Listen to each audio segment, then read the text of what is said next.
بسم اللہ الرحمن الرحیم۔ السلام علیکم ورحمۃ اللہ وبرکاتہ۔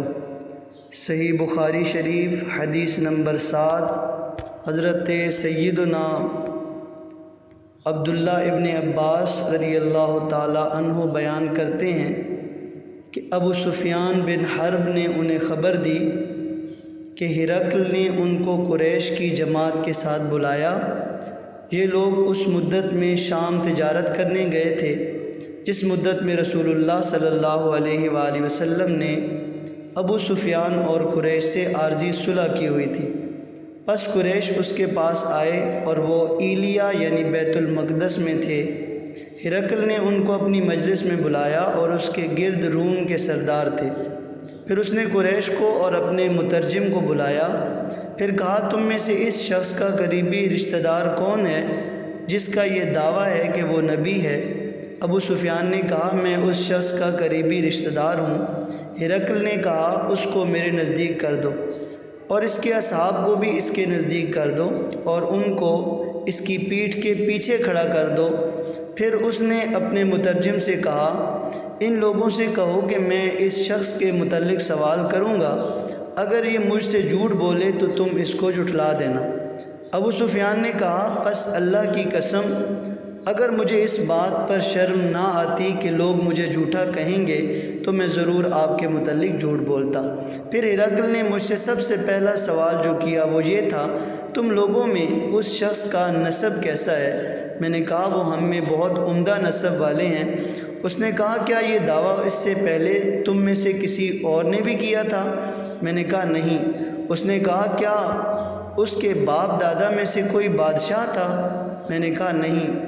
اس نے کہا آیا مقتدر لوگ اس کی پیروی کرتے ہیں یا پسماندہ لوگ؟ میں نے کہا بلکہ پسماندہ لوگ۔ اس نے کہا آیا وہ زیادہ ہو رہے ہیں یا کم ہو رہے ہیں؟ تو میں نے کہا بلکہ زیادہ ہو رہے ہیں۔ اس نے کہا کیا ان میں سے کوئی شخص اس کے دین میں داخل ہونے کے بعد اس کے دین سے ناراض ہو کر اس سے پلٹ جاتا ہے؟ میں نے کہا نہیں۔ اس نے کہا کیا اس کے دعوی نبوت کرنے سے پہلے تم اس پر جھوٹ کی تہمت لگاتے تھے؟ میں نے کہا نہیں۔ اس نے کہا کیا وہ عہد شکنی کرتا ہے؟ میں نے کہا نہیں، تاہم ہمارا ان سے ایک مدت تک معاہدہ ہے، ہم نہیں جانتے کہ وہ اس دوران کیا کرنے والے ہیں۔ ابو سفیان نے کہا اس بات کے سوا مجھے آپ کے خلاف کوئی اور بات کہنے کی گنجائش نہیں ملی۔ اس نے کہا کیا تم نے اس کے ساتھ جنگ کی؟ میں نے کہا ہاں۔ اس نے کہا تمہاری اس کے ساتھ جنگ کیسی رہی؟ میں نے کہا ہمارے اور اس کے درمیان جنگ کنویں کے ڈول کی طرح تھی، کبھی اس ڈول کو وہ حاصل کر لیتا اور کبھی ہم۔ اس نے کہا وہ تمہیں کس چیز کا حکم دیتا ہے؟ میں نے کہا وہ کہتا ہے صرف اللہ وحدہ لا شریک کی عبادت کرو اور اس کے ساتھ کسی کو شریک نہ کرو، اور تمہارے باپ دادا جو کہتے تھے اس کو چھوڑ دو، اور وہ ہمیں نماز پڑھنے کا، سچ بولنے کا، پاک دامن رہنے کا اور رشتہ داروں سے ملنے جلنے کا حکم دیتا ہے۔ پھر ہرقل نے مترجم سے کہا اس کو بتاؤ میں نے تم سے اس کے نسب کے متعلق سوال کیا تو تم نے بتایا کہ وہ تم میں عمدہ نسب والا ہے، اور اسی طرح رسول اپنی قوم کے عمدہ نسب میں بھیجے جاتے ہیں۔ اور میں نے تم سے سوال کیا کہ کیا تم میں سے کسی نے پہلے یہ دعویٰ کیا تھا تو تم نے کہا نہیں۔ میں نے دل میں کہا اگر تم میں سے کسی نے پہلے یہ دعویٰ کیا ہوتا تو میں کہتا یہ شخص اس دعویٰ کی پیروی کر رہا ہے جو اس سے پہلے کیا گیا تھا۔ اور میں نے تم سے سوال کیا کہ کیا اس شخص کے باپ دادا میں سے کوئی شخص بادشاہ تھا تو تم نے بتایا کہ نہیں۔ میں نے دل میں کہا اگر اس کے باپ دادا میں سے کوئی بادشاہ ہوتا تو میں کہتا کہ یہ شخص اپنے باپ کے ملک کو طلب کر رہا ہے۔ اور میں نے تم سے سوال کیا کہ آیا تم اس کے دعوی نبوت سے پہلے اس پر جھوٹ کی تہمت لگاتے تھے تو تم نے بتایا کہ نہیں۔ پس میں نے پہچان لیا کہ جو شخص لوگوں پر جھوٹ نہیں باندھتا وہ اللہ پر کیسے جھوٹ باندھے گا۔ اور میں نے تم سے سوال کیا کہ مقتدر لوگ اس کی پیروی کرتے ہیں یا پسماندہ لوگ تو تم نے بتایا کہ پسماندہ لوگ اس کی پیروی کرتے ہیں اور وہی لوگ رسولوں کے پیروکار ہوتے ہیں۔ اور میں نے تم سے سوال کیا کہ وہ لوگ زیادہ ہو رہے ہیں یا کم ہو رہے ہیں تو تم نے بتایا کہ وہ زیادہ ہو رہے ہیں۔ اور اسی طرح ایمان کا معاملہ ہوتا ہے حتیٰ کہ وہ مکمل ہو جائے۔ اور میں نے تم سے سوال کیا کہ ان میں سے کوئی شخص دین میں داخل ہونے کے بعد دین کو ناپسند کر کے اس سے پلٹتا تو نہیں؟ تو تم نے بتایا کہ نہیں۔ اور جب ایمان کی بشاشت دلوں میں رچ جائے تو پھر اسی طرح ہوتا ہے۔ اور میں نے تم سے سوال کیا کہ کبھی اس نے عہد شکنی کی؟ تو تم نے بتایا کہ نہیں، اور اسی طرح رسول عہد شکنی نہیں کرتے۔ اور میں نے تم سے سوال کیا کہ وہ تمہیں کس چیز کا حکم دیتے ہیں؟ تو تم نے بتایا کہ وہ تمہیں حکم دیتے ہیں کہ تم اللہ کی عبادت کرو اور اس کے ساتھ کسی کو شریک نہ کرو، اور وہ تمہیں بتوں کی عبادت کرنے سے منع کرتے ہیں، اور وہ تم کو نماز پڑھنے، سچ بولنے، پاک دامن رہنے کا حکم دیتے ہیں۔ اگر تم نے جو کچھ کہا ہے وہ برحق ہے تو وہ عنقریب میرے ان قدموں کی جگہ کے مالک ہو جائیں گے۔ اور میں یہ جانتا تھا کہ ان کا ظہور ہونے والا ہے، لیکن مجھے یہ گمان نہیں تھا کہ وہ تم میں سے ہوں گے۔ سو اگر مجھے یہ یقین ہو جائے کہ میں ان تک پہنچ جاؤں گا تو میں ضرور ان سے ملاقات کرنے کی مشقت اٹھاؤں گا، اور اگر میں ان کے پاس ہوتا تو میں ضرور ان کے پیر کو دھوتا۔ پھر اس نے رسول اللہ صلی اللہ علیہ وآلہ وسلم کے اس مکتوب کو منگوایا جس کو آپ نے حضرت دہیہ کے ذریعہ بصرہ کے حاکم کے پاس بھیجا تھا۔ اس نے وہ مکتوب ہرقل کو دے دیا۔ ہرقل نے پڑھا تو اس میں یہ لکھا ہوا تھا: اللہ کے ہی نام سے شروع کرتا ہوں جو نہایت رحم فرمانے والا ہے، بہت مہربان ہے۔ محمد اللہ کے بندے اور اس کے رسول کی طرف سے ہرقل عظیم الروم کی طرف جو ہدایت کی پیروی کرے اس پر سلام ہو۔ بہرحال بسم اللہ کے بعد پس بے شک میں تم کو اسلام کی دعوت دیتا ہوں، اسلام قبول کر لو، تم سلامت رہو گے، اللہ تعالیٰ تم کو دگنا اجر عطا فرمائے گا، اور اگر تم نے اعراض کیا تو تمہارے متبعین کا گناہ بھی تم پر ہوگا۔ اے اہل کتاب، ایسی بات کی طرف آ جاؤ جو ہمارے اور تمہارے درمیان برابر ہے کہ ہم اللہ کے سوا کسی کی عبادت نہ کریں اور اس کے ساتھ کسی چیز کو شریک نہ قرار دیں، اور ہم میں سے کوئی اللہ کو چھوڑ کر ایک دوسرے کو رب نہ قرار دے۔ پھر اگر وہ روگردانی کریں تو تم کہہ دو: لوگو تم گواہ ہو جاؤ کہ ہم مسلمان ہیں۔